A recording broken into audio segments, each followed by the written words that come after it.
ஆமா, நேத்து night record எழுதி கேட்டேனே, நீங்க என்ன பண்ணீங்க?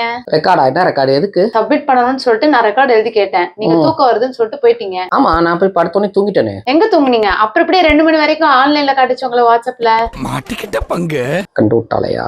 நான் மாட்டிக்கிட்ட மாதிரி நீங்களும் மாட்டிக்காதீங்க. இனிமே நீங்க மாட்டிக்காத மாதிரி வேலை பார்க்கறதுக்கு ஒரு புதுசா சூப்பரான ஒரு அப்டேட் வந்து வாட்ஸ்அப்ல வந்திருக்கு. அது என்னங்கிற இப்ப பார்ப்போம். ஃபர்ஸ்ட் வாட்ஸ்அப் குள்ள போய்க்கிறங்க. அந்த 3 புள்ளி ஓரமா இருக்கும்ல, அதை கிளிக் பண்ணுங்க. செட்டிங்ஸ் போங்க. செட்டிங்ஸ் உள்ள பிரைவசின்னு இருக்கும். அந்த பிரைவசிக்கு போயிருங்க. அதுல முதல்ல வந்து லாஸ்ட் சீன் அண்ட் ஆன்லைன் அந்த 2 இருக்கும். அதை கிளிக் பண்ணிக்கிறங்க. அதுல வந்து every one, my contacts, nobody, இந்த மாதிரி தான் இதுக்கு முன்னாடி இருந்தது. இப்ப புதுசா அப்டேட் என்ன பண்ணிருக்காங்கன்னா, மை கான்டாக்ட்ஸ் எக்ஸப்ட் அப்படின்னு ஒன்னு ஆட் பண்ணிருக்காங்க.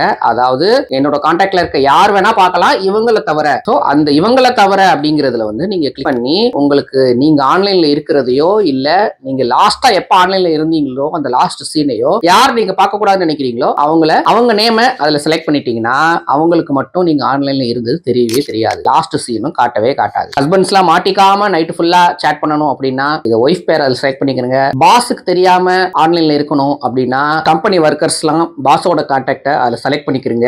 அவங்களுக்கு மட்டும் நீங்க ஆன்லைன்ல இருக்கீங்கன்னோ இல்ல லாஸ்ட் சீன் எப்ப நீங்க ஆன்லைன்ல லாஸ்டா இருந்தீங்கன்னோ காட்டவே காட்டாது. இதே மாதிரி அடிக்கடி புது அப்டேட்ஸ்லாம் நம்ம சேனல்ல வந்துகிட்டே இருக்கும். அதுக்காக தொடர்ந்து சப்ஸ்கிரைப் பண்ணுங்க. இன்ஸ்டாகிராம், ஃபேஸ்புக் பேஜ் எல்லாம் ஃபாலோ பண்ணுங்க. தேங்க்யூ.